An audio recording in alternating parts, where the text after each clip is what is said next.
All right, what's going on, y'all? Welcome to the Fans Union for the fans by the fans. Uh, another two-man night, but I got the good brother Grant with me. Grant, what's up? It feel like draft night for me, twin. I'm not gonna lie to you. Yeah, this is again. I said we were like Steve Nash and Amari yesterday. Yeah, Um, Logan hollered at me earlier. He kind of was running through the offense with me. I mean, you yeah, know how it is, standard procedure over here. We're a team, so we're gonna always, work with what we got, and we're gonna come out here for a dub. I mean, just simple as yeah, that. D'Antoni style. Yeah, simple as Did that. you? We playing small ball tonight. Not a I big don't. problem. I don't know if you knew this. Did you know Amari? And I know you're a New Yorker, so you may know this. Amari didn't. Stoudemire didn't play basketball until he was like a junior in high school, and got drafted out of high school. He was a football player, right?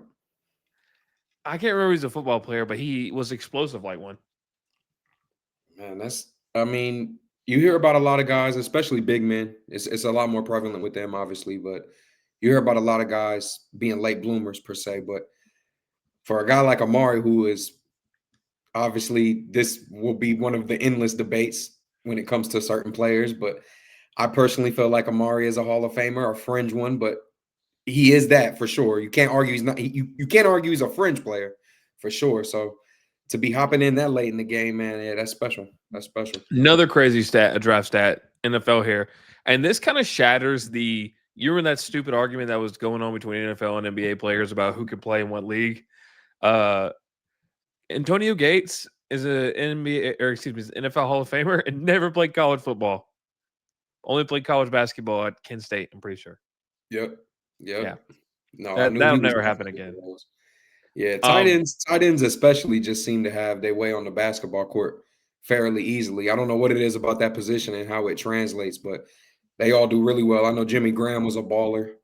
Um, yeah, the that list goes cow. on. Pretty Yep. sure.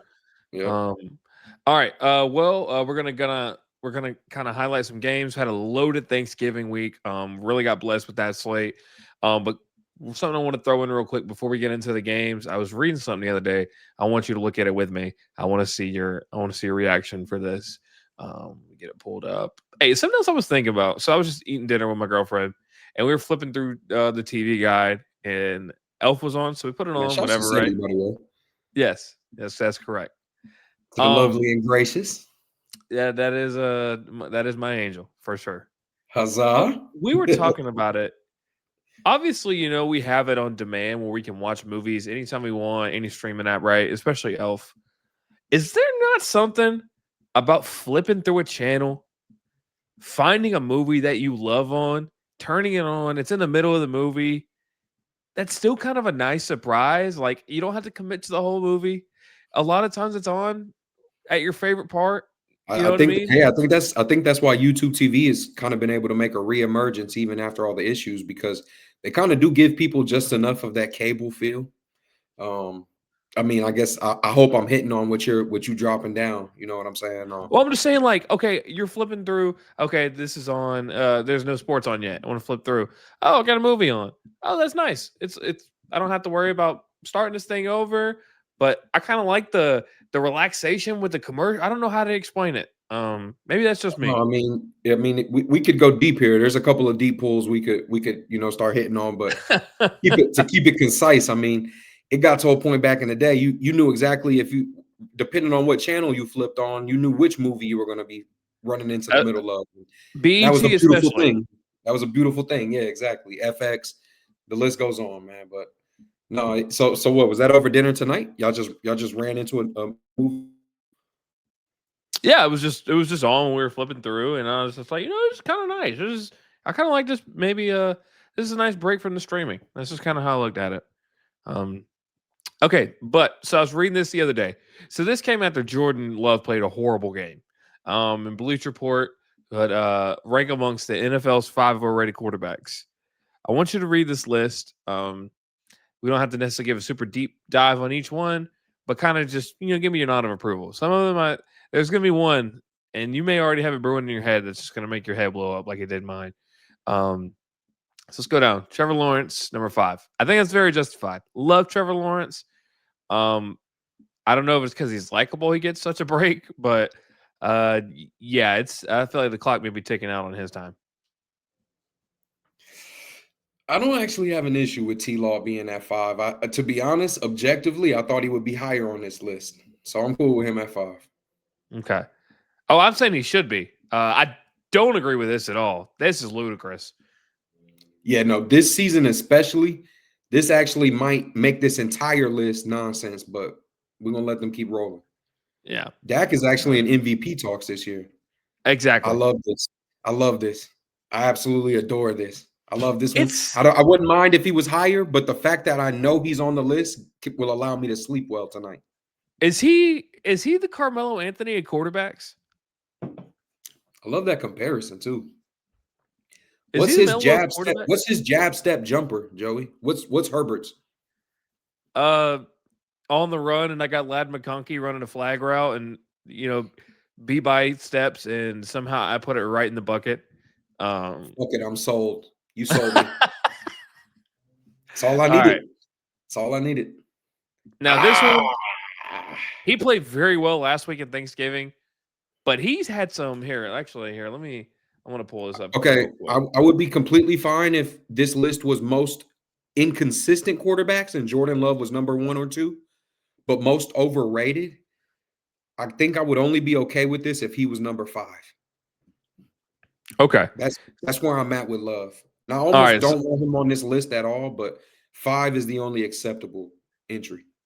Because I think the inconsistency right is a better point. Now I'm about to pull up his some of his games from this year. So I'm just gonna go, and honestly, it's not as bad as I thought.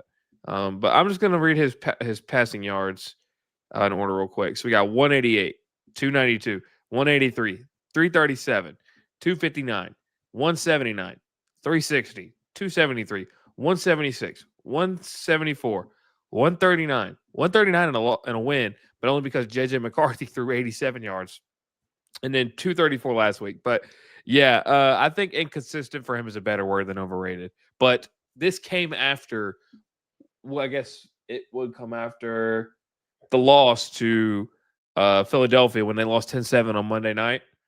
He goes 20 of 36, no touchdowns, and 176 yards.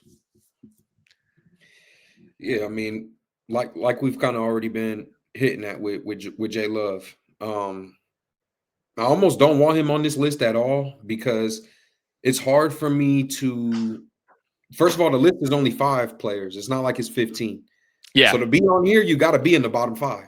I mean, that is what it is. So most overrated. Let's see who number 1 is. Do you I'm have any interested. guesses? Wow. The problem with who I'm going to guess is I don't know if they consider this guy already in the just he stinks category. And I guess if you stink enough, you can't be overrated. But It's not going to be a stinks guy. I promise you that. Let's go ahead. I think I'm going to guess that they've put the Lions starting quarterback, Jared Goff. Jared Goff.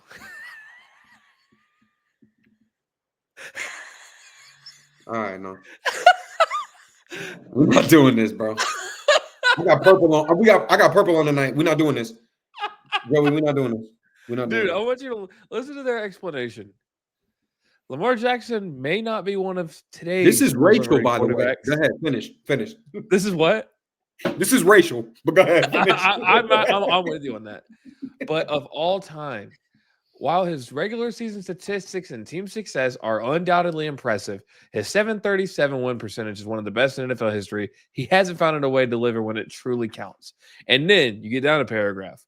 Of the 10 players who have joined the multiple MVP club during the Super Bowl era, so since 1968, 67, Jackson is the lone member without a Super Bowl ring. All the others are listed include Unitas, Manning, Rodgers, Tom Brady, Brett Favre, Joe Montana, Steve Young, Kurt Warner, and Pat were able to make it. I can't read, I guess. Were able to take their teams to multiple Super Bowl appearances and won at least once. Jackson has yet to reach the big game, let alone raise a banner. He has a 3-5 lifetime playoff record, a 375 postseason winning percentage that stands far away as the worst among multiple MVPs. So, my take on this is I think we can say two things true at the same time. Lamar Jackson undoubtedly has a poor playoff record. Like last year, throws a pick. I think he throws a pick, fumbles the ball in the playoff against Buffalo. Um, has a great last drive, but when you've given away two possessions like that, you can't do that when you're him. However, calling him a guy who just threw 41 touchdowns and 4 interceptions last year and has come back after being out 4 or 5, maybe 6 weeks this year and has his team in a playoff hunt because he's back is the most idiotic, ludicrous waste of journalism I've seen in a long time. Objectively, is Lamar out or still in the top 5 quarterbacks in the league? Right now, I think the better question would be, is he in or out of the top 3? Because top 5 seems obvious to me. I love that response from you, Joey. And rather than make you expand on it, I'm going to just jump into my next question. Would it make me and you ludicrous to even entertain the question of, can someone be overrated if they're top 3?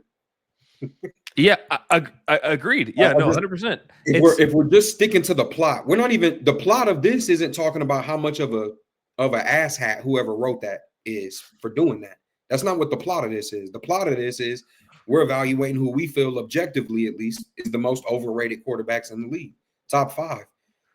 If you're a top 3, objectively speaking, top 3 player at your position in the league, to me, that means that gives anyone free range to actually move you around 3 through 1. You're an objective top 3 player. So that gives people the right to subjectively rotate you through their top 3. And it's not crazy. Do you get what I'm saying? I mean, I hope I'm not losing for sure. Like, it's hard. It'd be like if you called LeBron James overrated.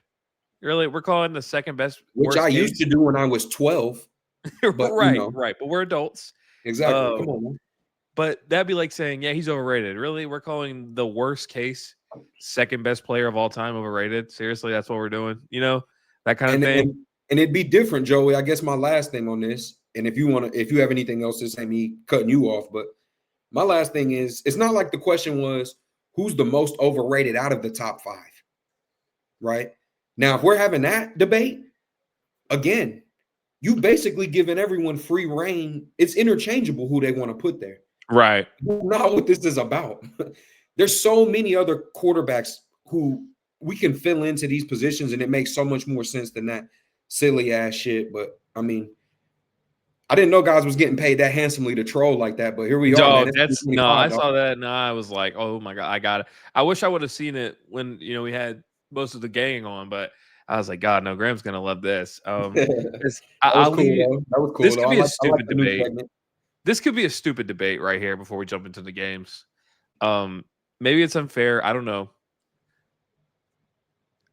Is Eli Manning, I heard this on the show today, the most overrated quarterback of all time? Logan gonna want to choke slam you on Saturday when he see you. You know that, right? Yeah, me too. Okay. I don't have too much bias. I have a little bit into this. And most of it is just being a Jets fan. Like watching this guy slay Brady the way that he did both times. I mean, I've never befanned a team second-handedly the way I did the Giants on both of those occasions. It was really 2 magical experiences, honestly. Yeah. The issue I run into constantly with Eli, because I think his red flags and his negatives are actually way too much of kind of like a low-hanging fruit to even – that shouldn't be in the debate. We know what those are. Way too many picks, took way too many sacks, regardless of how bad an O-line is. To be even considered a great quarterback, you have to find a way to maneuver around that better than how bad you were. I mean, dude, there was 8 and 10 sack games I watched personally from him on a consistent basis. So, I mean, after a while, all of that stuff, obviously, like I said, low-hanging fruit. The issue I run into with Eli and the overrated question is, how hard can we judge a guy who was able to do what so many who are evaluated above him could never?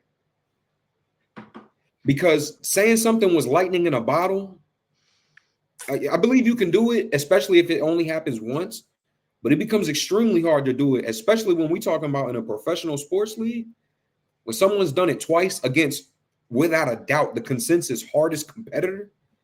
I just think, man, I just when most overrated of all time, Joey. That's what you asked me. right. I can't put him there. Okay. Okay. I can't put him there for that Um, reason. When you're that talented and that good at arguably the hardest task of this game, I can't put you at GOAT most overrated, bro. I We got to put somebody like Theismann, bro. Who's buddy who went to 3 back-to-back Super Bowls or whatever. Like you see what I'm saying? honestly, not to slander you guys, the most overrated quarterback of all time is Joe Namath. I mean, I don't even that to me is the one that jumps off. Um, but I think when it comes to Eli,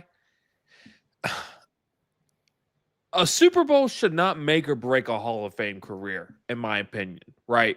Like Lamar Jackson, if he never wins the Super Bowl, is getting it in the Hall of Fame, right? There Fair. is Dan Marino.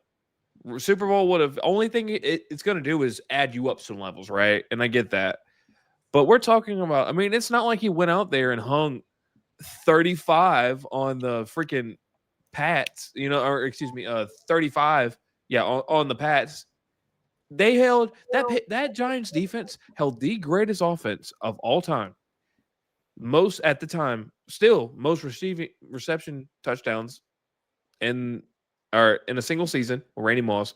The first time, I think Tom Brady, I can't remember if he hit 50, maybe it was 49 passing touchdowns, and you hold them to 14 points. When in the world is that ever going to happen again? That He killed Darth Vader twice. And teams play behind their quarterbacks. I'm not taking anything away from the defense and how talented and how special Tom Coughlin commanded both of those units. O.C. Omenyiora, Tuck. I mean, there's so many special players on that team, man. Beyond Manning, all those guys, bro. There were special players on that team on both sides of the ball. But we're not going to take away the fact that Eli, he walked down Tom Brady twice. Prime Brady. When he had the ball in his hand and he had to do what he needed to do, he walked him down. Yeah, I mean, we're not gonna do this, Joe. We can't do this. I mean, let's not forget too, on that last drive when you get the helmet catch, the upsetting the greatest probably team of the modern era that I've ever seen in my life. It absolutely was.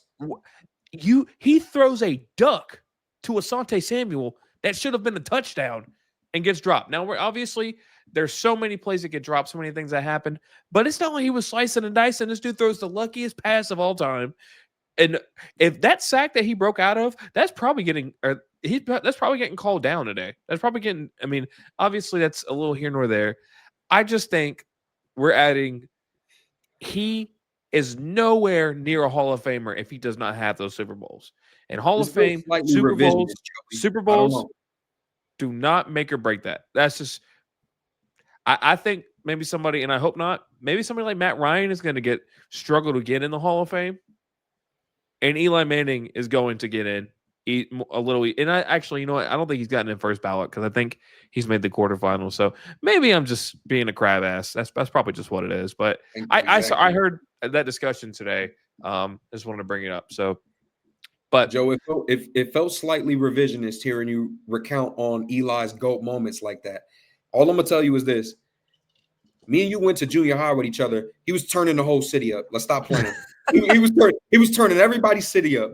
Everyone who got their hearts broke by Tom Brady, he took it home for us twice. No one could ever take that away from me as far as being a Jets fan and being able to actually enjoy watching, because he really did look unconquerable. There was a time where Tom Brady was Mr. Teflon himself, and that was the exact time that we're talking about. And that was the greatest team ever assembled in NFL history. Like you said, that was. I don't want to hear it from anyone else. That team, honestly, they went in by 14 points or more against any other team in that scenario. From history, that's how I feel. But I know we got to play.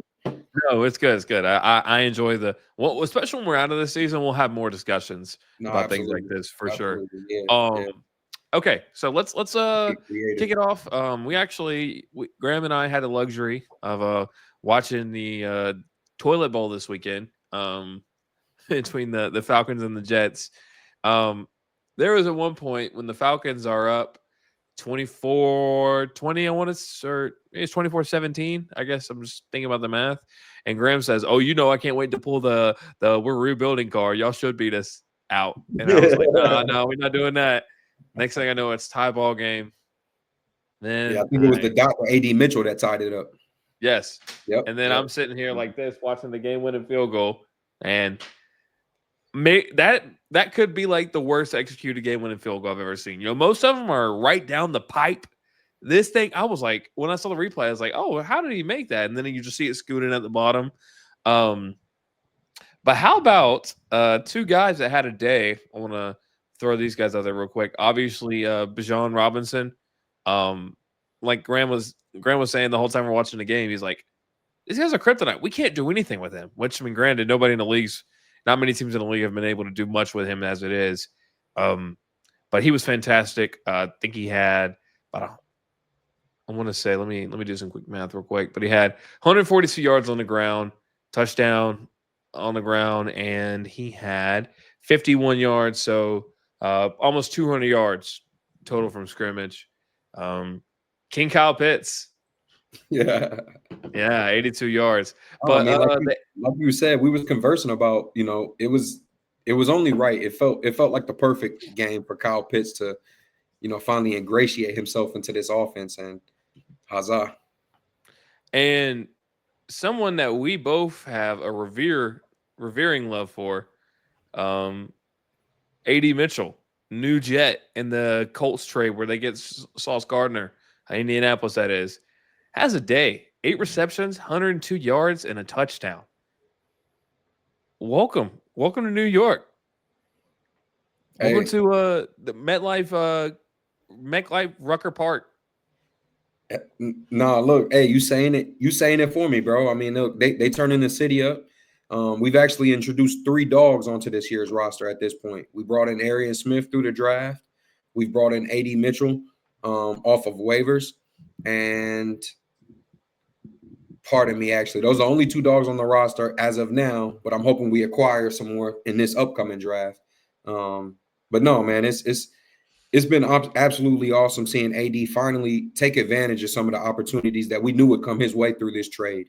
Um, we I won't keep beating a dead horse with how I feel about how that trade ended up kind of turning out. I do think already it looks like the Jets might have ran away with something here in that trade, being able to sprinkle AD in there for pretty much nothing. You gave up Sauce and nothing else to get draft collateral and answer the wide receiver two problem that's been looming over this offense for two, three, shit. We could say 20 consecutive seasons, honestly.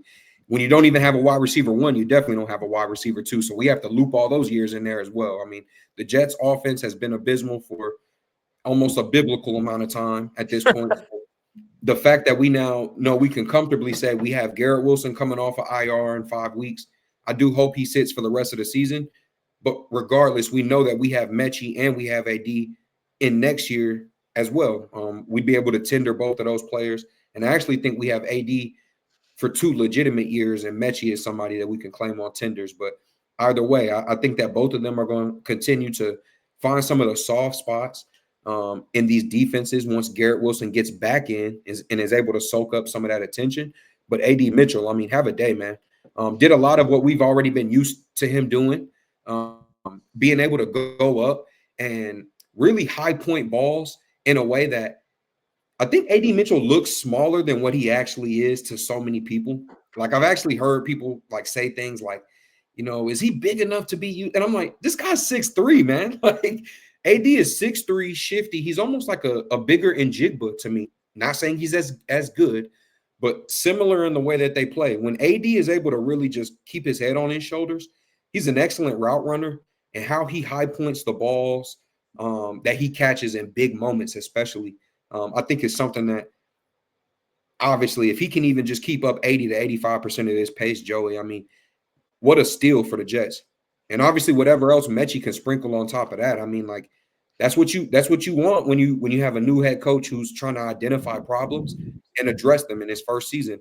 You try and acquire guys for low collateral moves who can come in and make a bigger impact than what you had to give up for him, man. AD absolutely did that there. I mean, you and I said it ourselves. He did win the Jets that game. He was our X factor. Yeah, no doubt. And I think the big X factor, like if you just look at the stats, same thing Falcons have struggled with is third down. Jets win this battle by a long way. Falcons go 4-12. Jets go 7-16. If you can't stay on the field, it's going to be tough to beat anybody. Even that now 3-win Jets. You know what I mean? I say that the Falcons have 4 wins. So this one thing that I want to harp on too before I even get more is it's really good, to sit down with true fans and watch the game, not worried about draft season and what's going on. You should always want to see your team win a game. I know I've said this before. Like I was listening to a show and they were talking about, God, Jets fans, they got to be pissed that they won. I'm like, because of tanking. I'm like, who watches sports like, please lose, let's tank? That is not fun at all. I just want to throw that in there. But what really blows you away is if I tell you, Graham, if I sit down before that game gets kicked off and I look at you and I say, hey, the Jets are going to have 9 penalties today for 60 yards. The Falcons are going to have 1 today. What are you saying is going to happen in that game? The Jets are going to lose in the exact same fashion that they have consistently this year. We're going to shoot ourselves in the foot like how we always have. Yep. Well, that's not what happened. I mean, this is it's so brutal because this is a team we as in the Falcons hold under 300 yards total offense. If you do that, especially how well this defense has been playing, you've got Bijan Robinson on the field playing the way he is. You've got to find a way to win that game. I don't really care whether or not they fire Raheem this week, next week, blah, blah, blah, blah, blah, because he's going to be gone at the end of the season. We all know this. But this just shows again, these guys are constantly so unprepared, especially on Falcons are the number 1 most penalized team on special teams. And you saw the Jamal Agnew. I mean, one of the touchdowns was Jamal Agnew fumbling a punt return, and then that being taken in for a touch. Or no. It was recovered. Brees Hall scores on the next play. I think is what happens. Yes. So I mean, you look at that. If that doesn't happen, obviously, it is what it is. But just for the sake of math, if that doesn't happen, the Falcons are winning this game. And this is never a conversation about this, but that's not what happened. Offense was not able to make big plays when they were needed to, even though you score in the fourth quarter to essentially ice the game with a Mr. 2K creative player. Remember him? No, what was Buddy's name even? David Sills. You can pull out the app. They're not even going to have it. It's going to be 2 lines like this. David it's going to be number 87. Number 87. That's what I was going to say. That was I was listening to I saw one of the 680 the fan guys. He tweeted. He said, "Falcons fans, blah blah blah blah blah. You guys don't need to go to the game this weekend. Show Arthur Blank has changed. I'm going to the game this weekend. Like I have tickets for the game. I'm going. I don't know who in the hell this guy thinks he is. I mean, I know he's one of the more prominent voices in Atlanta sports radio. I'm not missing a game to prove a point to the owner. Who y'all playing, Joey? Oh, it's gonna be B2A, Seattle. You had told me that actually. Shit. Yeah, man. Nope, coming out. Don't even worry about it. I think at this point, honestly, if we're being for real, you just watched Jeff Ulbrich be an interim coach for the Jets and send us to the 7th realm of hell.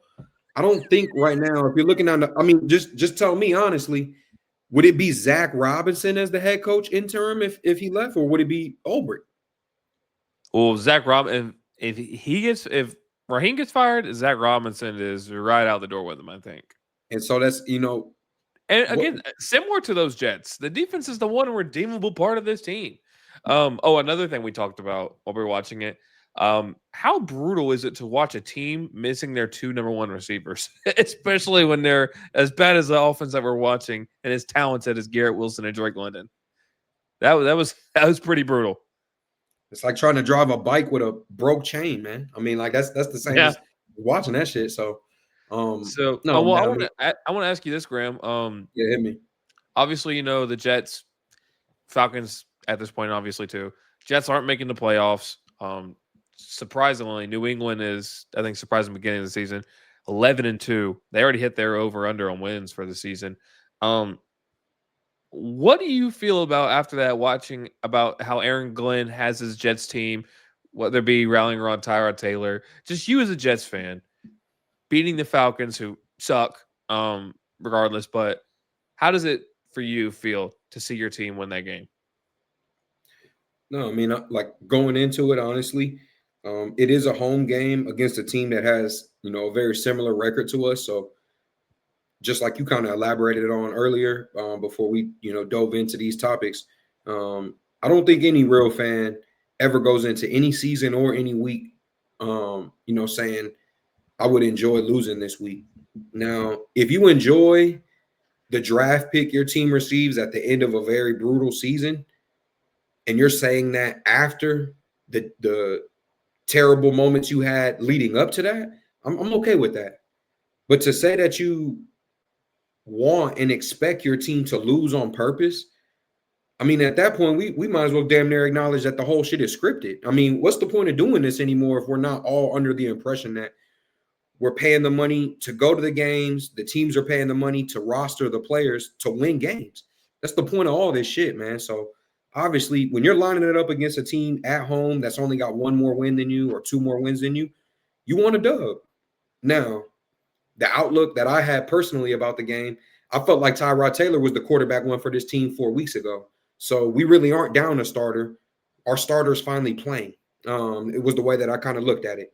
Now, we are missing Garrett Wilson, but for reasons that I kind of just touched on a moment ago, I said, man, they really gave us an opportunity to evaluate Mechie and AD to their full magnitude on a silver platter. And I think that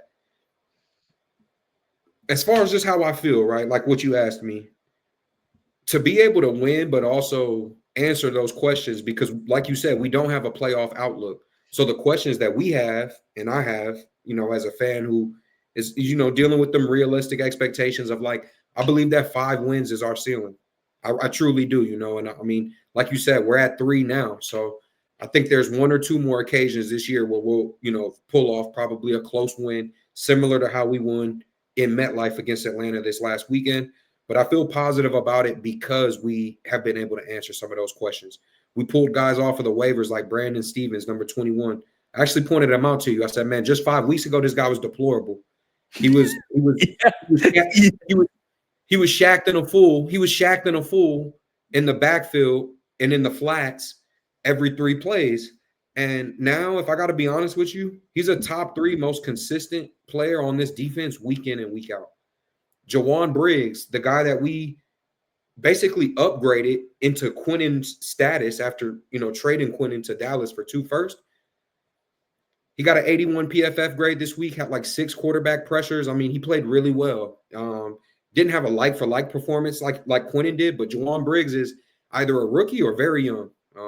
Definitely still in his rookie deal. So, again, I think that's the reasons why I feel good about it, Joey. Of course, I want to be able to not essentially, what's the word I'm looking for? Potentially draft Ty Simpson this year if he does declare. But like me and you spoke about this weekend, it's looking more and more likely like a lot of these guys who were supposed to be dipping this year are going to run it back. We've talked about, and I know this isn't the college episode, but we've talked about guys like Lenoris running it back. We've talked about guys like Ty running it back. We know Gunner's running it back, even though he's not, an NFL prospect per se. But a lot of guys are going to do it. I think that makes this draft from a quarterback evaluation standpoint mad bleak. And I think it really does leave the opportunity of you saying, like, if Tyrod really does think he's going to play 3 more seasons, like he said, why not play 1 more here at MetLife and we draft a quarterback, but maybe not like we got to trade up for him or anything. We just draft a quarterback in a later round and let him sit behind Tyrod while we wait for a 27 prospect or whatever that is. But it gives us that flexibility. And games like this, I think, shows that there is the potential for him being a bridge quarterback. So I feel good about it for that sense. Well, good. Well, good. Dolphins have a better record than the Falcons. So that's hilarious. Just want to throw that out there. What they got, 6 wins? 5. Okay. Damn, man. Y'all 4 and what? 8. Brutal season. But the good part about having a team this bad is the offseason and draft. I mean, we're not even we didn't have a draft pick. But James Pierce, the way he's playing was well worth give up that pick next year. I don't care. Absolutely, absolutely.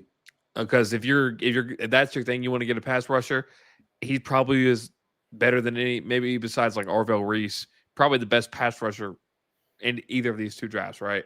Um, so Because Stewart is declaring for sure, right? Dylan Stewart, Yeah, he's sophomore. He's true that's sophomore. crazy, man. Yeah, I think he'll be at Ohio State this year. I'm not gonna lie. Yeah, we'll But save that for next Tuesday. yeah, exactly. Yeah, So, but yeah, shout out to the Jets, getting a win over the Falcons. Graham, enjoy the win, man. Enjoy, especially with how rare our teams win. Enjoy any win you can.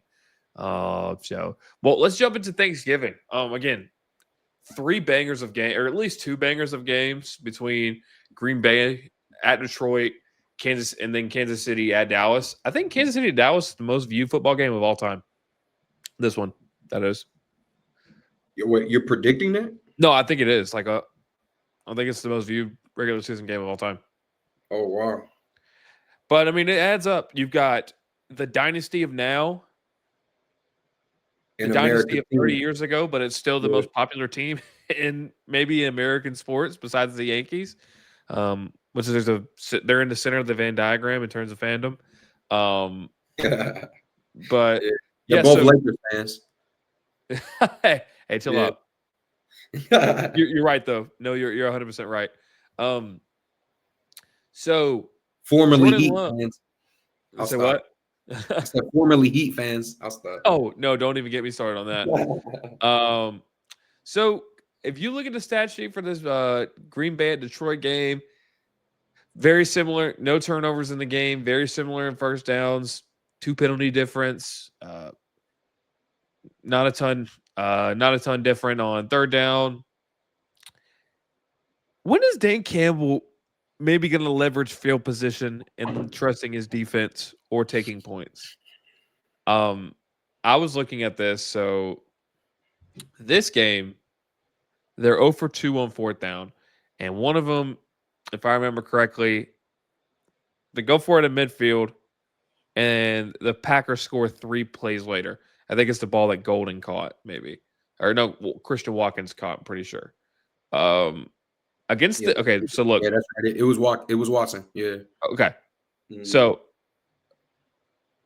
0 for 1 on third down against the Eagles. Which one, there was one game where it was real bad. I thought it was worse than the Eagles, honestly. It was that Chargers game, probably. Let me see. Let me see. I'm not part of me. It wasn't the Chargers. Um, is it New York? Oh, wrong one. Pardon us, chat. We are doing some research. Well, basically, they're like 1 for 6 in their last 4 or 5 games of going for it. And When they lost to Kansas City last time, Joey, they went 0 for 2 on fourth down as well. okay, so yeah, that's right on brand. I feel like this Eagles number is looking at the wrong game now. Damn, I'm stupid. I mean, essentially, when you look at this team's losses, they haven't performed well or above 50% efficiency on fourth down. And when you make that your trademark, your bread and butter, kind of the sword that you're willing to die on, you got to be able to know that you're going to win that 50-50. It ain't to say that you know you're going to win all of them, but you got to be above that 50% mark for sure. That's Eagles, exactly what it is. a team or a game you lose 16-9, 0 for 5 on fourth down. Remember they cost themselves in the NFC Championship a couple years ago going forward on fourth down. Yes, sir. One thing I respect about coaches is we do what we do regardless of the result. That's totally, I get it. Hey, with my college football team's coach is Kirby Smart. I totally get that. This is really costing them games. Way more in this Eagles game than this game. But instead of trusting your defense, pinning them either back on the 20 or inside the 10, depending on how the punt goes, you leave these guys in midfield and they score in 3 plays. The momentum you get from if you're inside the 10-yard line, I don't blame any coach for going for it. I truly don't. Midfield, And I understand the defense has been, they're missing a lot of key guys, but I mean, you got to give your guys a chance. You're putting your defense in a way worse position than you would be if you're giving them more field position to work with. So, really worried about that. But I was really impressed, especially because St. Brown gets hurt early, and that's their go-to. And I know you may reveal that in a second that you feel differently about that. Um, but Jameson Williams, dude, there's something. He's got that Tyreek Hill X factor where he touches the ball. I feel like he's scoring. It seems like every time he touches the ball, he scores. He goes for 144 yards and scores. Excuse me, 144 yards, touchdown, I believe, on 8 receptions. So he was a lightning bolt in this game. I really, really enjoy watching him. You want me to tell you the difference, Joe? Because I love the comparison. Might be slightly slower, nowhere near slow enough or slower enough to make that comparison illegitimate. The difference is he's 6'1". Yeah. I mean, I know he's skinny, but he's 6'1". You know how tall Amon-Ra St. Brown is? How tall? 5'10"? He's 5'11", 6 foot in cleats. I smell something. What's that? What do you smell brewing I up? smell something. And it's from a four-legged animal. It ain't even none that walk on 2 feet like you and I. And all I'm going to say is this. To be a number one receiver in this league, you have to be able to take the top off of a defense. I don't care what way you want to flip it, dice it, or slice it. Whether that be through dicing guys up through how well you're able to run through your route tree like a Buka, taking the top off of your defense with your speed, or knowing that you're going to be able to always high point your 50-50 balls better than the guy who's going to try and go up with you. As long as your quarterback puts that ball in a space where it can't get intercepted in front of you, no one is going to – you're not worried about that ball getting behind you because the guy who's going up knows he's going to come down with it. If you can't do either of those three things proficiently enough to where I trust we can win a game on giving you at least 6 or 7 looks with just that. And I'm talking about 6 or 7 looks to score, not slant merchant shit like what this guy be eating off of a lot. I'm not trying to sit here and look, I'm not a Lions hater. I'm damn near willing to say that if I didn't have to pull for the Jets, I might pull for a team like the Lions because I love the identity they have with their coach. And shout out to my boy Trip. That's like my cousin. But yeah, I'm just being honest, bro. I've been saying it for a while. There's nothing wrong with being a high-level 1B wide receiver 2, or maybe not even a wide receiver 2, but you're a 1B. J-Mo has the ability to take the top off of a defense and be the separation specialist that you got to be to. Sometimes the chains ain't moving forward unless you have a button you can press. And let's just be real about this league. That's why people pay superstars the way that they pay them. Sometimes shit don't work because people are that good at football now.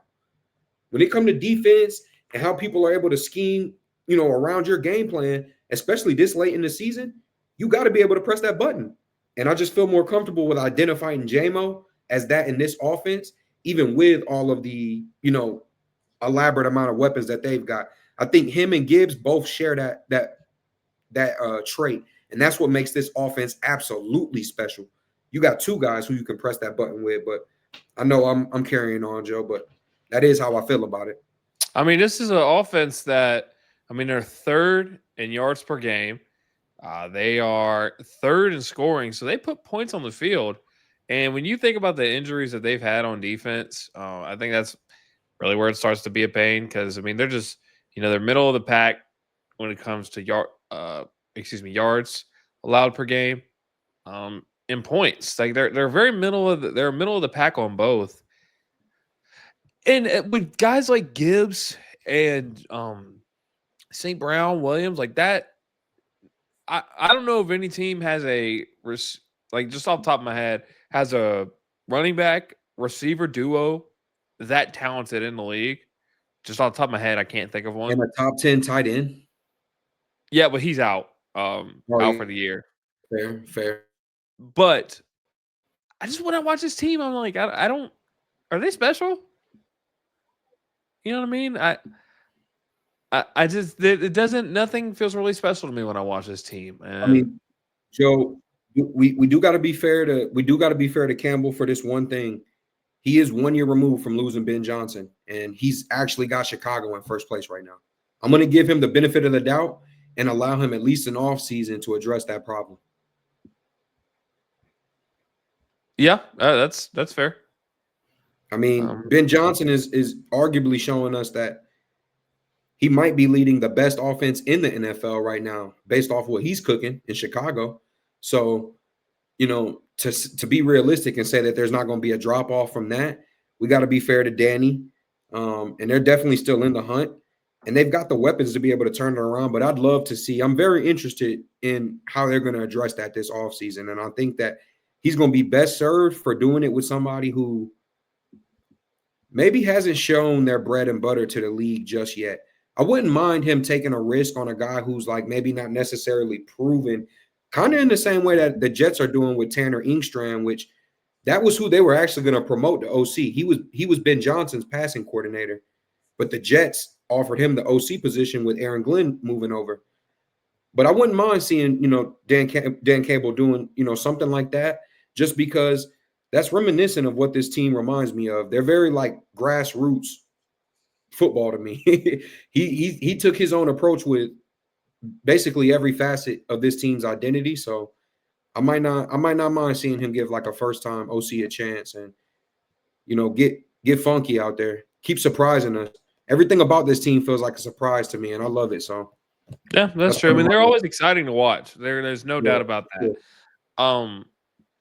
But Green Bay, I think this finally shuts up the stupid metal floors going rumors that were probably started by some blog. But now they're 8-3-1. Micah Parsons 2.5 sacks. This guy is a game wrecker. The best pass.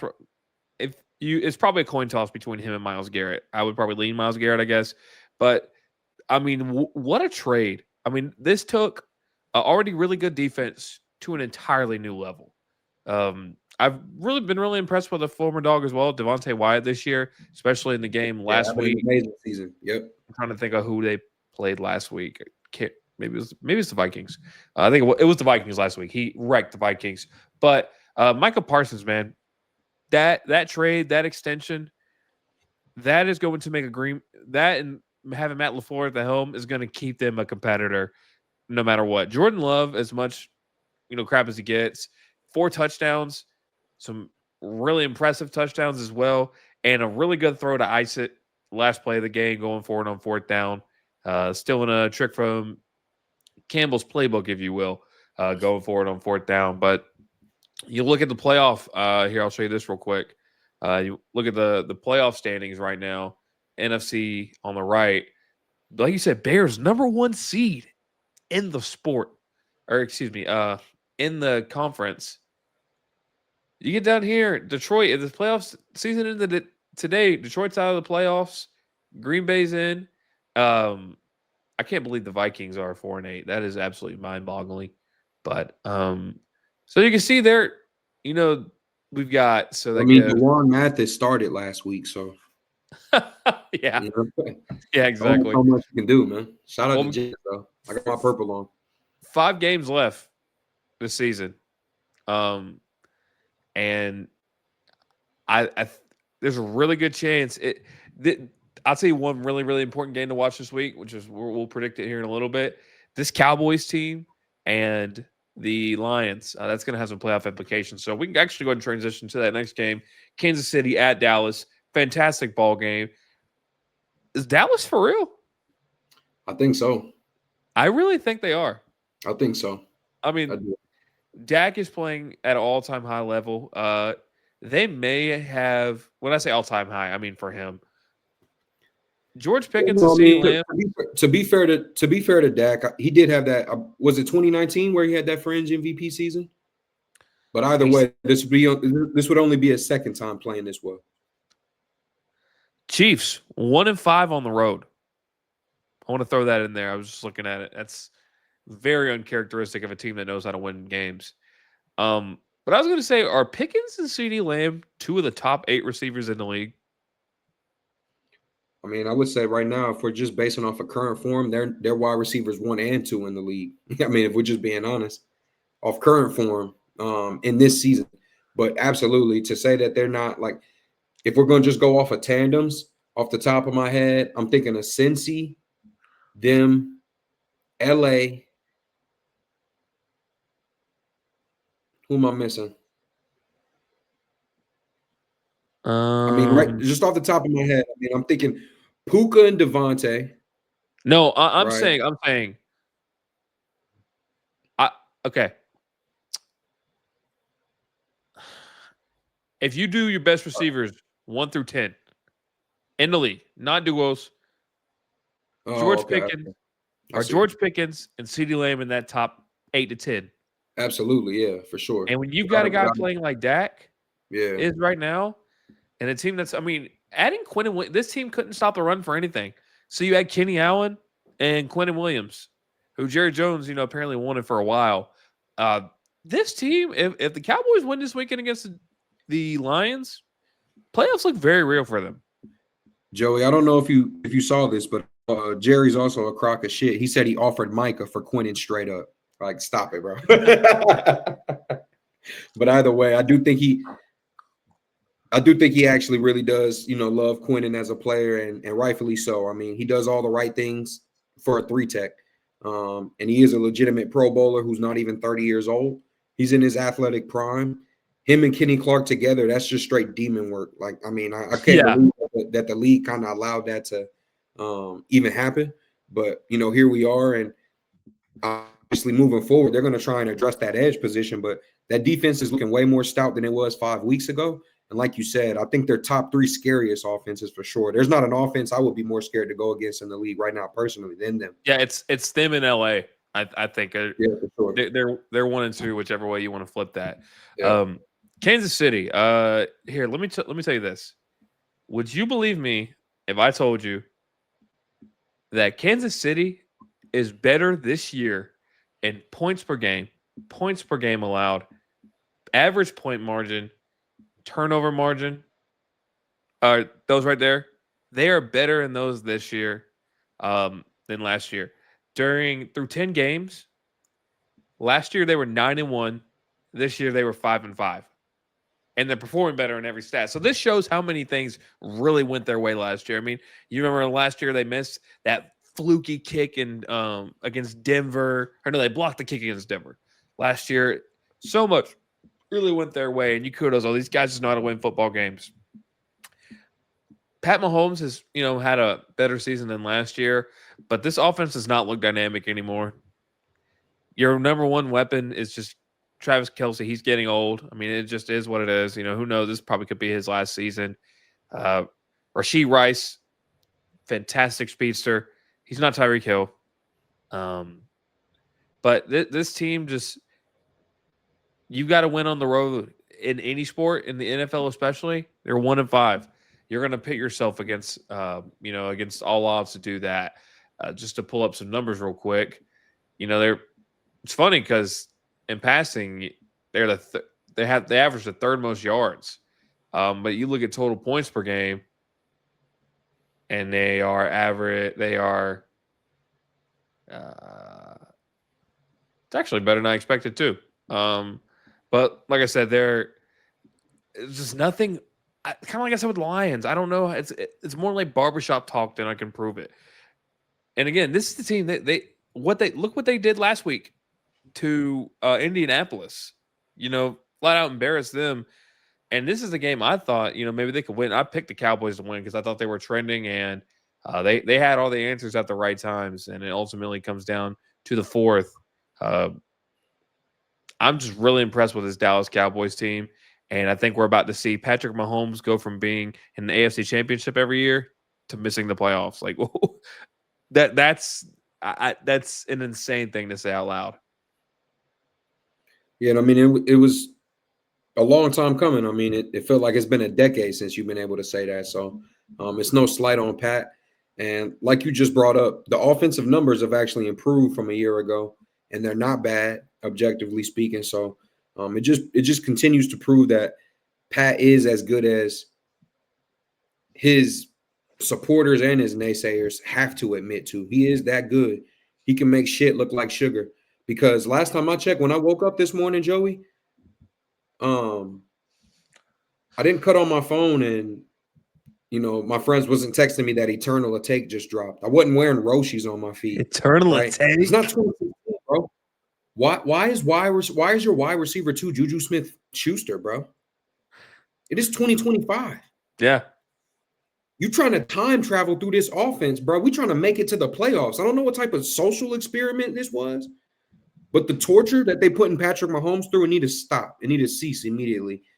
Kelsey, you already know what he needed to do. You already kind of foreshadowed it. The game's gone. It's left your feet. I don't care where it is in your heart. Them feet, they're not chopping like they used to, bro. Everything is so predictable, like you said, man. As a defense, you know exactly what the Chiefs are trying to hit you with, and their attempts at trying to establish a run game over the last couple of years, like it's almost comical. If there's one fatal flaw that we can be hard on this team about, it's the fact that like they were never really able to address that after Clyde Edwards-Helaire didn't work out. So that's kind of where I stand with them. Um, I could see them potentially still being like a wild card team, but it They're ain't gonna definitely be not catching Denver. They're definitely not catching Denver. Yeah, no, absolutely not. No, not at this. But Or an injury or something like that. right. So, but we'll see. Again, I Cowboys could really assert their foot in the playoff race this week, and KC's going to be scrapping for the rest of the season. Which I mean, granted, Cowboys are too, but two totally different. Trajectory. Yeah, right, Yeah, exactly. yeah. Baltimore return to Joey B. He's back. Baltimore against Cincinnati was that in Baltimore. Joe Burrow is one of my favorite quarterbacks I feel like I've ever watched. I don't know how to explain it. Feels like he makes every right decision. I hate that he's been so hampered by injuries. But man, when he and obviously this I say that he goes 24-46, almost throws 50% completion percentage there. Not the best. Watching this game, there was some juice having him back on the field. Like the world is a better or football is a better sport when When Burrow is playing. yes, I was going to say the elite quarterbacks are healthy for their teams, and he's one of the most elite in the league. So it was great to see him back. Jamar Chase has a big game, 110 yards as well. So it was. I felt like that really gave this team the mojo that they needed. And let me actually. I don't even want to suggest the possibility that they can make the playoffs because it says if they win this week, they have an 8% chance of making the playoffs.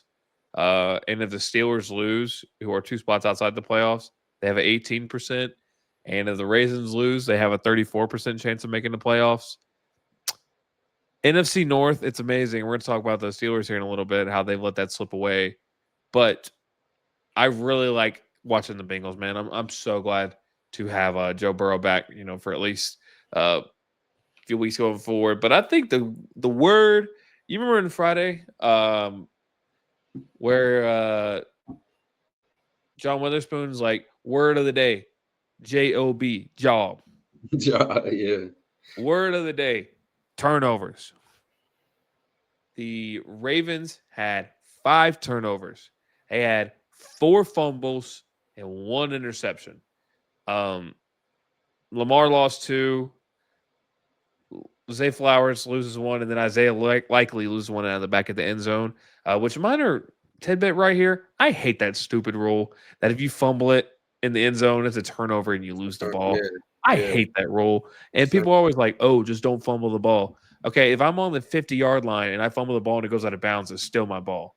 Sure. That's not the same thing. Yeah, you But should I get it really back at the one. yes, maybe I'm not saying you even put it at the 1. Put them at the 10. Put them at the 20 if you want. I I'm don't cool with care. that. Don't Yeah. end the drive on that. That's so Yeah. disingenuous. It is. Yeah. Um, It almost but seems like it was designed for that exact reason, but I digress. yeah, but you beat if you turn the ball over 5 times, you're not beating anybody. No, You absolutely. may get away with beating for this conversation the Jets or the Falcons, the Saints like that. You're not getting away with beating a Joe Burrow led team. You're simply not. I'd argue, Joey, unless it's the Titans this season, because let's be transparent. The Fair enough. Titans and the Raiders are in a different echelon of ass than all the shit teams in this league this year. Like Yeah, we're they're in shit their own from a butt, category. but they're caca from an ass. So they gotta go in their own tier. Now, with that being said, 5 turnovers in a game, I would damn near argue that you're not even beating the Titans with 5 turnovers. So let's not be let's not be disingenuous ourselves, like how people are, like you were, elaborating on earlier with, you know, losing the ball for shit like that. Let's not be disingenuous ourselves. This league, this is still professional football, bro. Yeah. To your point, to make a habit out of the cardinal sin of this game, you're gonna get punished more times than not, like 90% of the time. So, you know, the Ravens are going to continue to shoot themselves in the foot until I think somebody stops them. Now, whether that's themselves by moving on from their head coach, or I think at this point, that's kind of what it's got to be, Joey. I mean, how many more times are they going to recycle coordinators? Yeah. I mean, I just I've heard feel like rumbling. right now they There need a was a philosophy report. change. There was a report that came out that said a coach that has spent a long time with his team is considering other options. A lot of people thought maybe Tomlin. A lot of people maybe thought Harbaugh. But I think it's time for. I mean, I don't. That division just keeps coaches really well. I mean, how aside from the Browns, I mean, look how long Marvin Lewis was in Cincinnati. I mean, to be fair, Joey, look at how long Zach Taylor's been there despite all of the crap that he's dealt with. He's still Yeah, there. I mean, to your point, yeah, like it's clearly a division that values continuity of a team.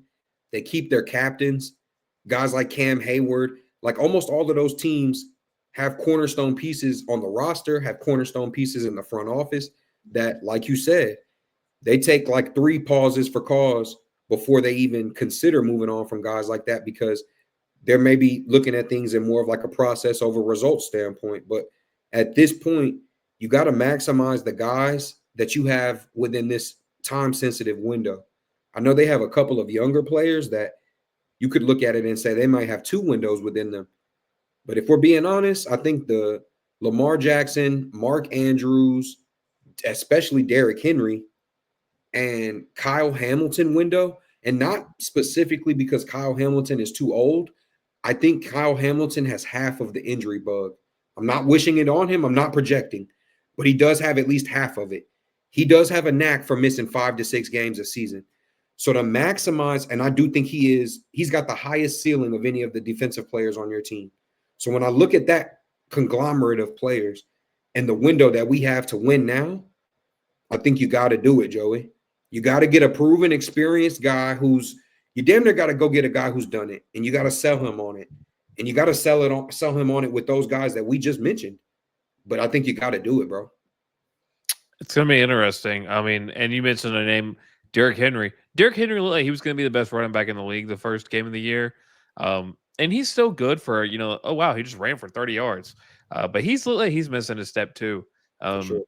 Ravens, fourth in the league in turnovers, Yeah, and they're still leading their division. So I mean, they're kind of on NFC South timing. The I was about freaking to say, yeah, NFC North. South, AFC South, whatever way you want to look at it. Hey, I just saw this. I saw it in my Georgia SI chat.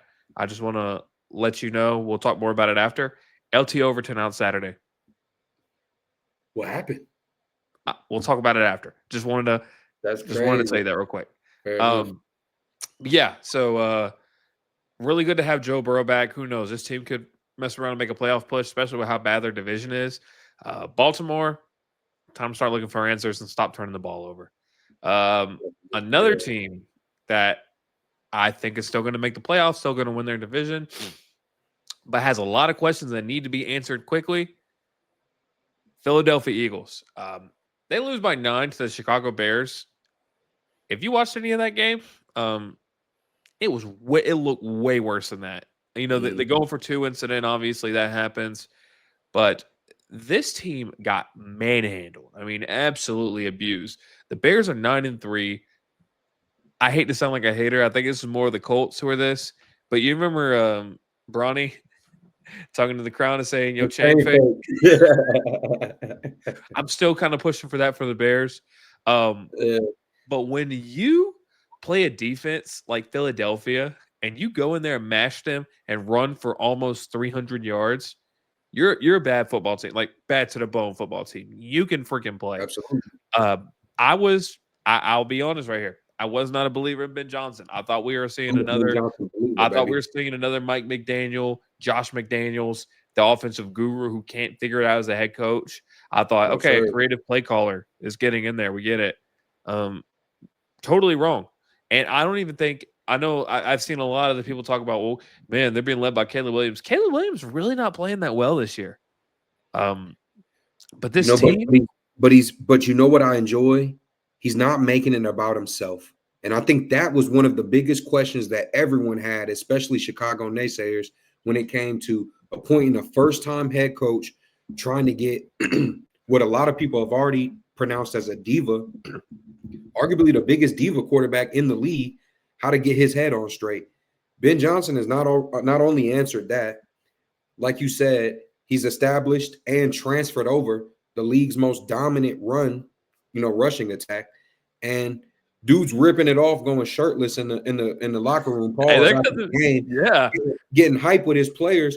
You can also see that he knows how to manage personalities and he knows how to bring guys together. So yeah, he's kind of ticking all the boxes right now, and I do see them.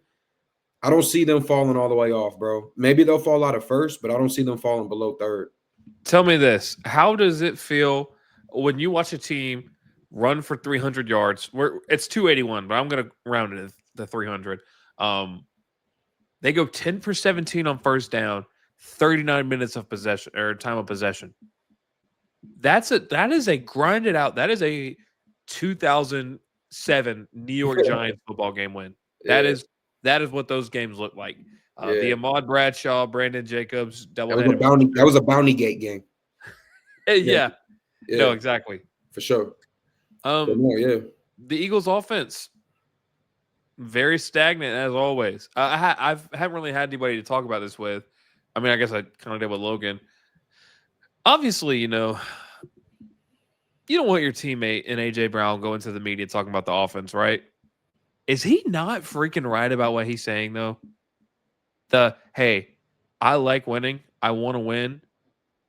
This offense we have is not sustainable. I feel like he's been vindicated. no, and I think he's only being vindicated because people are trying to accuse him of moving with ulterior motives without hearing out the logic of his statement, like you are. I mean, that's just simply what it is. The people who aren't trying to hear him out are already seeing AJ Brown's name and immediately going, wide receiver, diva, wide receiver, diva. You're not actually trying to hear out the objective point that he's making. It is not sustainable to be dog shit on the game that you have the ball. We have to put the ball in the end zone to win. At the end of the day, we have to do that.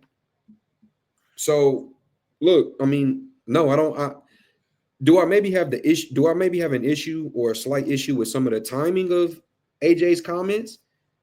Maybe, but to answer the you asked me, no, I don't have any with because it's factual and writing on the wall for the Eagles for that very reason, Joe. I mean, the offense will be the the cardinal this team don't go as far as what their fans and some of the media projected them to be. It's going to be this offense. It won't be the defense. 100%.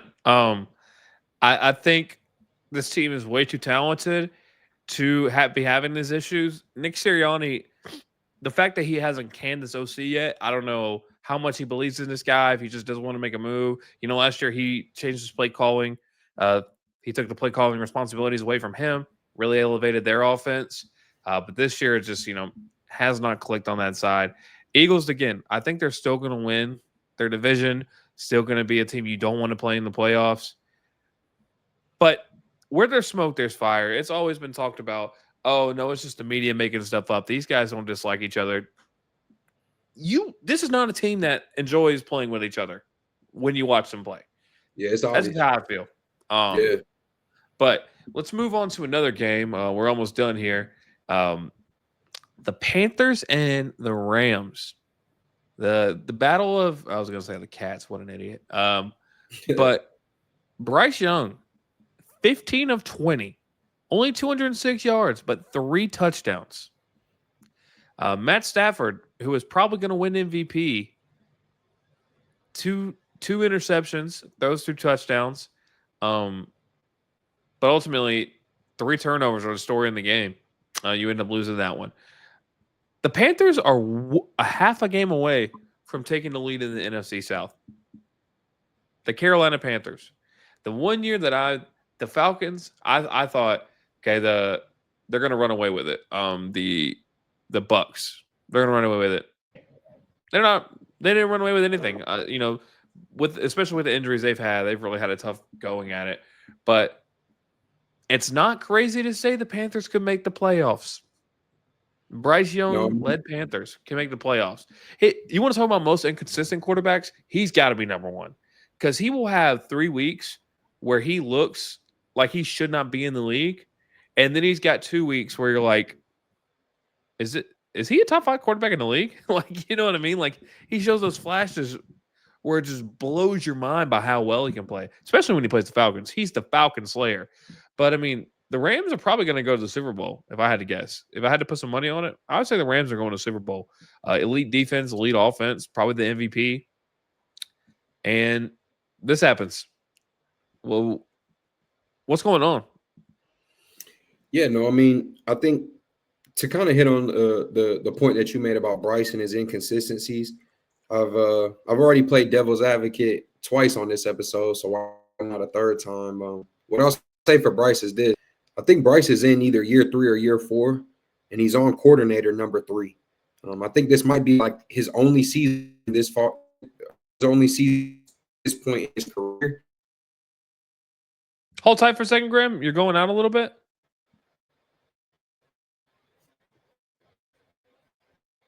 Oh, my bad, Joe. You lost me? Yeah, I lost you for a second. Hold on. 1 minute. Okay, I'm sorry. Run that back.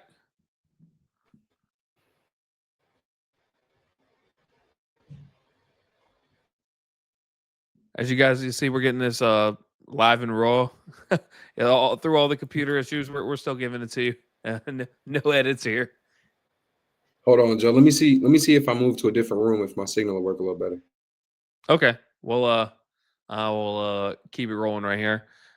But this Panthers team, I mean, Dave Canales, my buddy said during the season he really liked him as a coach.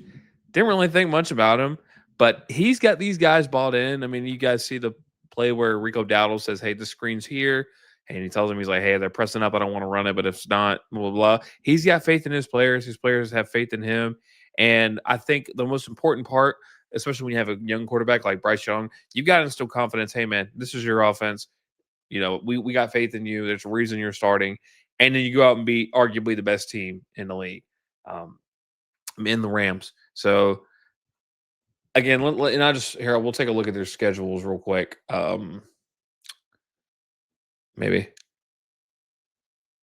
yeah. So take a look at their schedules. Poor them, they don't play the Falcons every game because they'd probably just win it all. But you look at them, you've got Saints left, injured Bucks left, uh, Bucks left twice, and the Seahawks. So one tough game. The other 3, not really as much. Graham, can you hear me? Oh yeah, yeah. You coming through clear, bro? You hear me? Yeah, you're good. But no, yeah. I was kind of touching on some of the points you was making about Bryce Young, but I know you've kind of moved past that now, bro. No, go ahead. Say your thing. No, man. I just feel like I know you had kind of touched on Bryce Young and his inconsistencies, but at that same time, or at the same time, pardon me, trying to get my setup. You're good. You look great, man. What was I gonna say? Bryce Young, he's kind of dealt with that revolving door of coordinators like a lot of quarterbacks do on bad teams. I think this is the first, point in his career where he's had the same offensive coordinator back-to-back seasons finally. So I think him finally getting and developing some continuity within his own offense, getting accustomed to his receivers and getting accustomed to his coach and the offensive packages that they run in. I think we're finally going to start seeing the development that we expected to see from Bryce when he got drafted, as high as he did. But make no mistake, I've never felt no differently about that kid who played at Alabama against our dogs so many times and um, sliced and diced so many of them good defenses that we watched all around the SEC, while he was coming up in college. So I was always, a Bryce Young believer. I had no doubt that he was going to be able to be successful in the league. It was just a matter of time and circumstance. So, no, to your point about the Panthers and the push that they're making, when you play complementary football, which not me saying by any means that they're a top 10 offense or a top 10 defense, but they do play complementary football. The defense is doing just enough to give the offense the juice that they need to, win them games in a timely manner. And so that's what I'll say about the Panthers so far, man. They have surprised me with how professional of a football team they've looked like this year, because they're honestly usually one of the laughing stocks of the league. Yeah. So who knows? Could be talking about them being in the playoffs here in a few weeks. Okay, so the one game, I wouldn't even call it a game, maybe. One thing we're going to close with, Graham, maybe the bane of your existence for about 15 years. And the leaders in the NFC East, the Patriots, 11-2. I'm looking on FanDuel right now. Drake May is the favorite to win MVP. I'm sure Matt Stafford's game didn't really help him. If I had to guess, I think the politics of it will give it to Matt Stafford, especially with his veteran presence, getting him in there. But New England dominates the Giants 33-15, and Drake May carving them apart. I mean, I watched him throw a touchdown. I think it's Kyle Williams threw a beautiful deep ball to him, threw a little goal line fade to Booty. I mean, he was making every big throw. I want to get his numbers pulled up real quick. 1 second.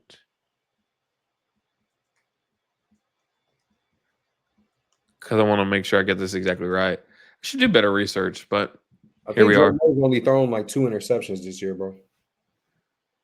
Let's see. Something crazy like that. No, Matt Stafford had thrown 2 before this game. Okay. No, so right now he has 6 interceptions. Okay. I had him confused with Matt. That's me. Yeah, Matt has 32 and 24. That's insane. But he leads the league in passing yards. He is 4th in passing touchdowns with 25. And QBR, he is number 4. He's got the best record in football. And I don't like necessarily the mantra of MVP goes to best player in the best team. It's going to this year because Drake May has totally turned his team around. Real quick, I want to say this too. I watched Bill Simmons. I listened to him a lot. He said back in his day, like when he worked for ESPN, he came up with a stat. It's called WARM. I don't know if I said this to you. I think I said it to Logan. The stat is wins above Raheem Morris. So basically, it's when you replace a bad coach with a good coach, it automatically gives you wins. That's exactly what they did. We're replacing Mike Vrabel with Gerard Mayo. These guys are 11-2. No, yeah, I mean, I do think it benefits them that they're like the Texas A&M of the AFC or the whole NFL this year. I'd like you to do yourself a favor. Look at the current draft order right now, and then look at the Patriots schedule and show me how many differences you see. Because they've essentially played all of those teams, but I am a Jets fan, and I would be remiss if I didn't come on here and shit on the Patriots a little bit.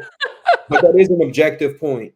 Like, especially when it comes into like how we're foreshadowing the trajectory of this team, like how are we going to truly evaluate the outlook we have on them when they've really only played the worst teams in the league? No, dude. Is there an NFL strength of schedule? I want to look this up.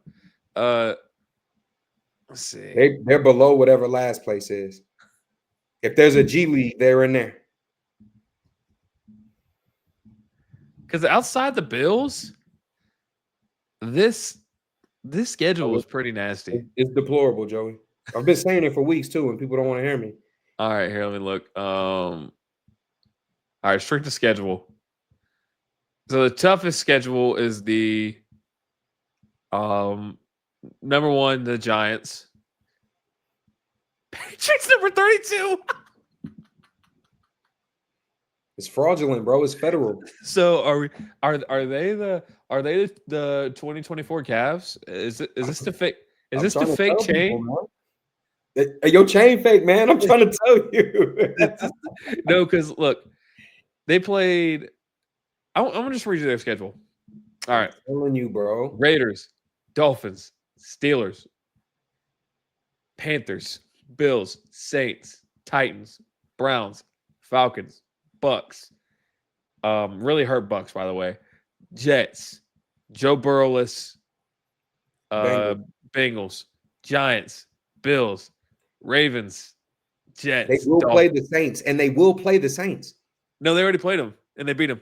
Okay, you see what I'm saying though? Like it's crazy, bro. Look at No, the that's lottery. Look at the lottery picks, and then look over to their record, bro. It's crazy, but no, that's we're starting a narrative. Actually, that's the fans union narrative. This is the chain fake. hey, as the This is the youngins say, fake Joey, chain.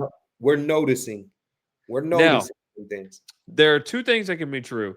This schedule is egregious, but at the same time, we can also acknowledge Mike Vrabel was the perfect guy to bring in there. No, Um, absolutely.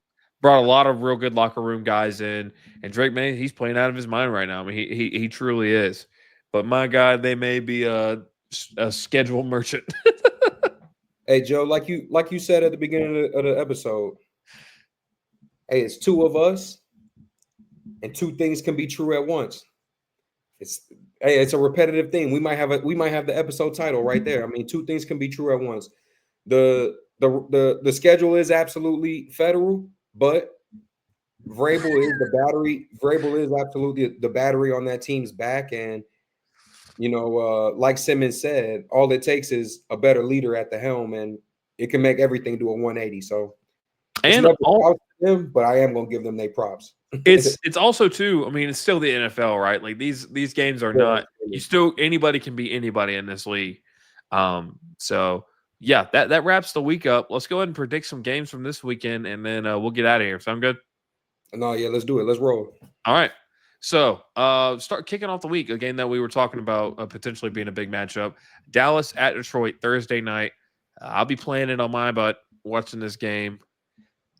I mean, this has a lot of playoff implications, especially for that wild card spot. These guys are right by each other. Um, Detroit 3.5 point favorite. They're a 3 point favorite. Excuse me, at home. Dallas is going to beat them. And Dallas is going to get rolling and be scary and give ESPN finally some validations if we're talking about the Cowboys. Yeah, Joey, I got to steal your pick because I had to go against. Well, I was going to mention to you that I'm going against your pick for the Eagles winning out that division this year. I got the Cowboys winning it, and it starts with this win. They're going to roll from this point forward. Really? That's how I feel. Okay, fair enough. I'm not hating on you. Um, well, we'll pick the game I'll be at this weekend. My home team, Falcons, hosting the Seattle Seahawks, uh, second or third best team, if not in the NFC in the league. I mean, they just do everything right. They blanked a terrible who was his name Carson Brosm, Brock Bosm. They had like a Yeah. 4 string guy playing Max Brosman. Max Yeah, Brosm. Okay, yeah. They um, call me Nine. get out of here. Um, but they beat them 26-0. JSN really didn't even play super well, didn't get a ton of looks, and they just blew them out. Um, they're a 7 point favorite. I just can't pick the Falcons to beat anybody. The Falcons play really well against good teams. I mean, they should have realistically could have beat the 4 best records in the NFL this year, but somehow they play the worst records in the NFL the same way. Seattle's going to win this game. Joe, you might hate me for this, but even before we got to this game, I was going to tell you at some point this week that the Falcons will win the most pointless game ever this week in the Ugh. Seahawks. I think at this point, most Falcons fans will be happy with locking in a great draft pick. And I'm here to tell you, There's no first round pick. oh, man. Yeah, so no hurting and winning, man. I do think y'all win this game for whatever reason. And I don't have any reason to give you, but y'all will win this game. All right. Sounds good. Okay. This is one I told Trip we were going to watch together, but since I'll be at the game and Joe Bird's only been back for 2 weeks, Cincy at Buffalo, Buffalo 5.5 point favorite. I'm taking Burrow and the boys to beat Buffalo on the road. Yeah, Buffalo's kind of in one of those mid-season blunders that they seem to have every year. They get a little sloppy, play with their food, and Cincinnati has just gotten their quarterback, back in the starting lineup. It's a Yeah, feel good. I want to see. I wonder Yeah, if T. Higgins is playing this week. shoot, even without T, they got Buddy from Harvard out there, that Josh Love, um, that little gadgety wide receiver 3 they got. Give me the Bengals to roll. I like them to win by 10. Just want to check this out real quick. Um, Questionable. is he okay? Yeah, Questionable. I feel like usually means they're going to play. for In my sure, opinion. especially in a big matchup. Yeah. Okay. We get I this like pulled the back. Bengals there though, for a lot of the same reasons you hit at. Okay, here we go. Sorry, computer's being stupid. No, it's all good. All right, here we go. Okay, we'll pick your guys. The New York Jets at Jacksonville. Jacksonville 9.5 point favorite. Um, I think Jacksonville is going to take control of the South this week. Right now, they have the tiebreaker over the Colts. Joe, you're a week ahead, bro. Am I? Yeah. Okay, I knew someone, right? Yeah. Sorry about that, bro. Ah, No, and I see it. Okay. Idiot. no, I think it was week 14 and you saw December Yeah, 14th. because I was like, wait a minute. I thought they just said they play the Dolphins. Okay. So the Miami Dolphins at the New York Jets. Miami 2.5 point favorite. I think the Jets get the win for this, and this is the kiss of death for Mike McDaniel's tenure as the Miami Dolphins head coach. Hey, I love what you cooking over there, man. Save me a play, whatever it is, because actually, bias aside, I had the Jets winning this game solely from a revenge standpoint. The refs absolutely gift and hand wrap that gift for the Dolphins. The last time they played us, the absolute worst offensive pass interference call I've ever seen in the history of the NFL against Garrett Wilson was Yeah. committed that night, and they hand gifted a dub for the Dolphins. Tyreek Hill is just as hurt as he was in the second quarter of that game this week. He's not coming back, and for that reason, I got the Jets getting a revenge dub, and it's going to be by more than a touchdown. Um, Give me a 10-point win for the Jets. Like you said, kiss of death. All right. Indianapolis at Jacksonville. This is the battle for the South. Tie record right now. Jacksonville technically leads the South. The Colts are trending in the wrong direction. A lot of things are kind of starting to fall apart as I thought it would happen. Jacksonville's gonna kind of put their foot down in this league. Yeah, I mean it's hard for me to pick the Colts regardless of how high up I was on this team 2 weeks ago. I was just telling you and Logan a few weeks ago of how good I felt about them, especially after the Sauce trade. But when your quarterback's got a fractured fibula, I don't even know why they're still trying to get him, to truck it out I there. But know. yeah, that's crazy to me. But yeah, for the big reason of Daniel Jones being hurt in the way that he is, and still trying to base your offense around him. I think the fact that he's going to be an early exit from that game and you still tried to game plan as him being your QB1, it's going to punish you in a league as talented as this one. So, yeah, I got Jacksonville winning. All right. Pittsburgh at Baltimore. Baltimore 6 point favorite. This is another kiss of death game. And this is not because they're going to get fired during the season. This is the game when we officially say, all right, Mike Tomlin's gone. Aaron Rodgers is hurt. He has been a shell of himself. Never really been that good this year at all. But with him being hurt, obviously tough and nail for trying to play. But kind of fighting a losing battle when it comes to this playing against Baltimore, especially. I think Baltimore is ready to get back, prove, hey, we're not turning the ball over 5 times again, and they're going to cement their lead further in the north as well. Give me the Ravens. Yeah, I mean, for a lot of the reasons you already hit at, Joe, toppled with the fact that that's going to be at M&T Bank Stadium out there in Baltimore. Yeah, just like you said, two teams moving in completely different directions. One team's losing their quarterback. One team just got theirs back. I do think Lamar is still hurt, though. I'm going to put a little asterisk on this game in prediction. I think the reason why Lamar has looked the way he's looked, since returning, because he has looked shaky in all his games since he's come back. Not to say that he hasn't been putting them on his back, like you said earlier, Joe. He definitely has, but he also doesn't look like the Lamar that I know. I mean, even when the Jets sacked him when we played them, I said a couple of these we would have never got these off if Lamar wasn't trying to play through injury. So I got the Baltimore Ravens winning, but I think they're going to squeak by. Both of these teams are fraudulent to me this year. Fair enough. Can't argue that.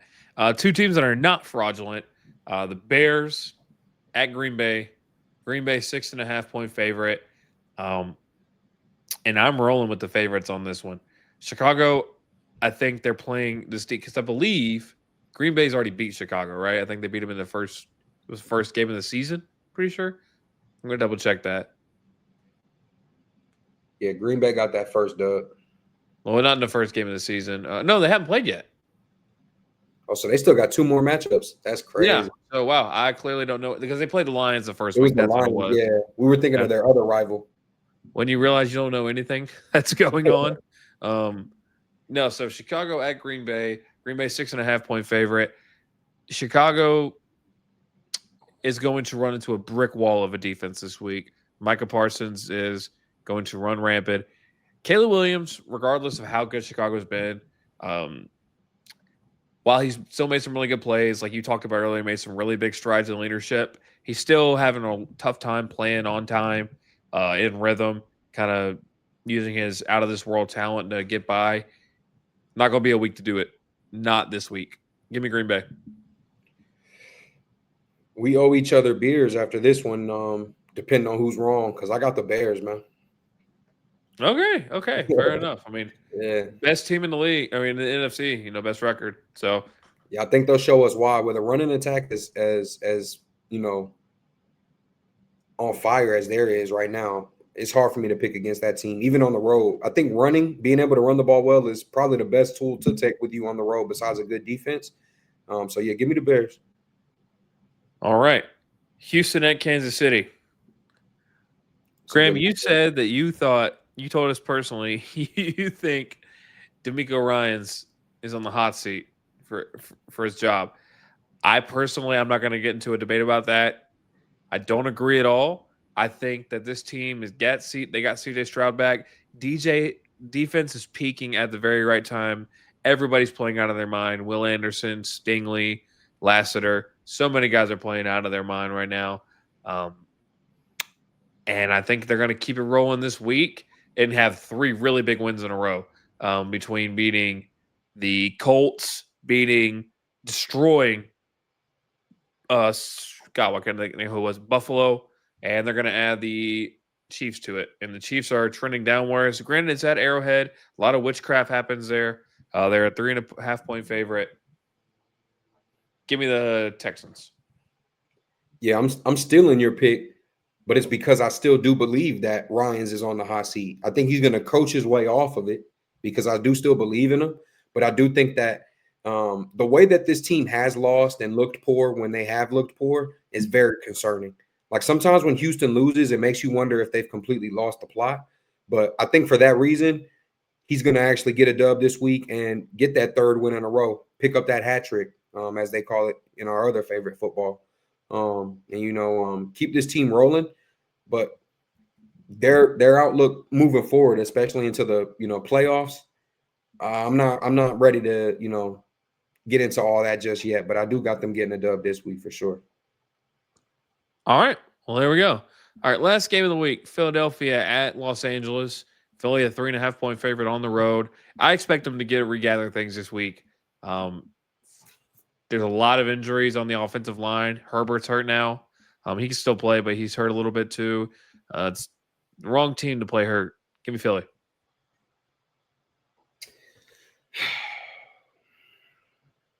Man, I just feel like Philly, they're quite a mess this year, man. Uh, but maybe the Chargers are a bigger one. Give me the Eagles winning, but it's a Saquon game.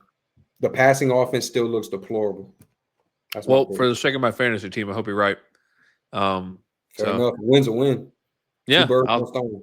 I need that. So well, that's it, guys. Appreciate you, Graham. It's fun running the 2 man game with you. Now we're doing a little pick and pop, pick and roll action. Very Already know. versatile.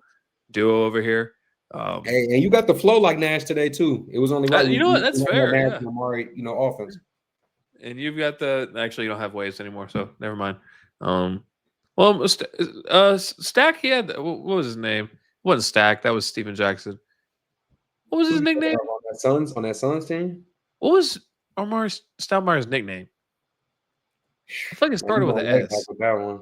Hold on, let me look it up because we need to make sure we tell our fans this too. Okay, it is Stat. That's what it is. So that was close. So, Close enough at least. but guys, appreciate you tuning in. Make sure you guys check out our last college episode. Had a lot to talk about in there. There's going to be a lot to talk about next week with both episodes. So appreciate everybody tuning in. We are going to see you guys next week. Graham, what you got to say to the fans before we head out? No, man, we appreciate all the fans who always tap in each week, especially for both episodes. It's the fan union, baby, man. You can double dip over here. We ain't For the gonna fans, by the fans. We out of here. Peace. peace.